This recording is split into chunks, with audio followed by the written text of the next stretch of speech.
मैं सिर्फ ये चाहता हूं कि ये नौजवान जहन उड़ना सीखें। Let your imagination fly. सोचिए, आउट ऑफ बॉक्स थिंकिंग जिसको कहा जाता है। नए रुख पे सोचिए, हर चीज पे सवाल कीजिए कि मैं ऐसा क्यों करूं, why should I do it. क्या ये सही है? अगर मेरे लिए सही है तो क्या मेरे समाज के लिए सही है?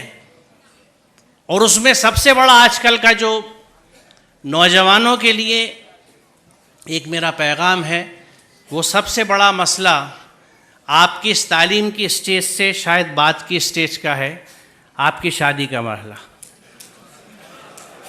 उसमें भी आज़ादी चाहिए आपके फ़िक्र की।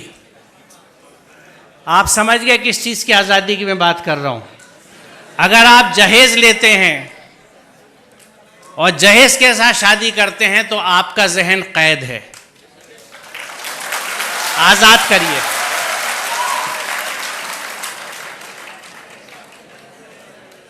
और एक, अगर आपकी समझ में आए तो एक बात समझाना चाहूँगा, क्योंकि शायद उसको सुनने के बाद, बल्कि दो बातें जिनको सुनने के बाद शायद आप ससुराल के पैसे की तरफ ना देखें।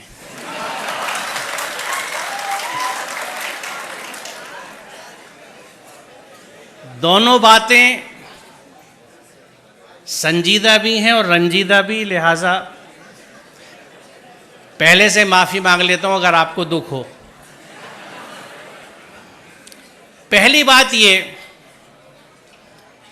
मैं ये समझता हूं कि यहाँ अक्सरियत मुसलमानों की है, और जो मुसलमान अपने आप को कहता है वो अल्लाह के हर हुक्म को मानता है। मुसलमान का मतलब ये है। पूरा कुरान हम पे फ़र्ज़ है। सूरह क़सस 85 देख लीजिएगा। इन्नल लज़ी फ़रज़ अलैकल कुरान ला रद्दु कलमात फ़रज़ अलैकल कुरान। उसी कुरान में जहाँ खुम्र और मैसर से मुमानियत है, तो खुम्र को तो हमने कह दिया कि शराब, और मैसर का तर्जुमा किया जुआ, ये हराम है, इनसे बचने का हुक्म है कुरान में। मैसर, जिस ज़माने में ये कुरान उतरा, मुफ्त पैसा कमाने का तरीक़ा सिर्फ जुआ होता था, इसलिए उसका तर्जुमा जुआ किया गया। मैसर का असल मानी मफ़हूम है ईज़ी मनी। हर वो पैसा जो बिना मेहनत के मिले वो मैसर है, जिसमें जहेज़ आज के ज़माने में सरे फहरिस्त है, लिहाजा हराम है। यहाँ अरबी के प्रोफेसर्स भी बैठे हैं, शायद इस्लामिक स्टडीज़ वाले भी हों, ना हो तो आप मिल लीजिएगा, पूछ लीजिएगा कि मैसर का मफ़हूम क्या है। वो पैसा जो बिना मेहनत के हासिल हो, हर तरह का, उसमें जुआ भी है, सट्टा भी है, रेस भी है, उस तरह की स्टॉक मार्केट्स भी हैं जिनको सट्टा ही कहा जाता है। ये सब हराम है। हम अगर मुसलमान हैं, बड़े अफसोस की बात है कि हम अपने आप को मुसलमान भी कहते हैं और मुफ्त का पैसा भी लेने के चक्कर में लगे रहते हैं। इस जहन से आज़ाद होने की ज़रूरत है। दूसरी चीज़, अल्हम्दुलिल्लाह बेटा भी पाला है और बेटी भी पाली है। जहन समझता हूँ औलादों के, और ये सब मेरी बच्ची हैं, इनके इतने साथ रहता हूँ जैसे आप बच्चों के साथ रहता हूँ। कुछ आपके जहनों को समझता हूँ और अरसे से समझता हूँ। आज की बात नहीं है, 40 साल हो गए पढ़ाते हुए मुझे और बच्चों के साथ रहते हुए। उस तजर्बे से मैं आपको बता रहा हूँ कि बच्ची अपने माँ बाप से बहुत मोहब्बत करती है। आप अपने घर में देख लीजिएगा, अपनी बहनों को, अपनी माँ को देख लीजिएगा, मैं कैसे, कितना बड़ा रिश्ता है उनका, आज भी नहीं भूली। कभी कभी इस पर झगड़ा भी हो जाता है। बच्ची माँ बाप से बहुत अटैच होती है। बच्ची कभी इस बात को नहीं भूलती कि इस रिश्ते के लिए मेरे माँ बाप ने कितनी तकलीफ़ उठाई है अपने समझाने की डिमांड्स पूरी करने के लिए।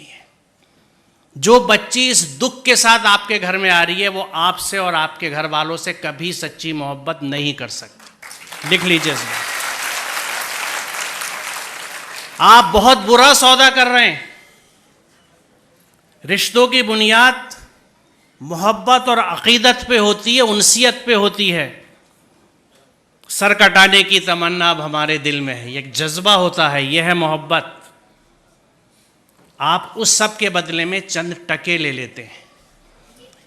शायद गाड़ी कुछ इस्तेमाल का फर्नीचर, क्योंकि शायद आप ये समझते नहीं या ये समझते हैं कि आप इसे नहीं कमा सकते। आपको ना अपनी कुव्वत बाजू पे भरोसा है, ना उसके राज़िक होने पे भरोसा है, आपको ससुराल पे भरोसा है।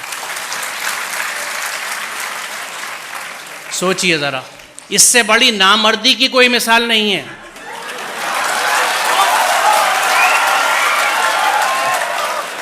और हम क्लेम करते हैं कि हम मर्द हैं, मर्दानगी पे लड़ते फिरते हैं। ये कैसी मर्दानगी है कि औरत के घर के पैसे पे आप खाना खाते हैं, उसका सामान लेते हैं।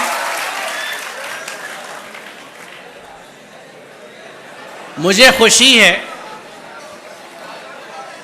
कि इतने वेहमेंटली आपने इस कंसेप्ट को रेस्पॉन्ड किया है, और मुझे यकीन है कि यहाँ के 90% बच्चे यकीनन इस पे अमल करेंगे, क्योंकि जो जोश और जज्बा आप दिखा रहे हैं।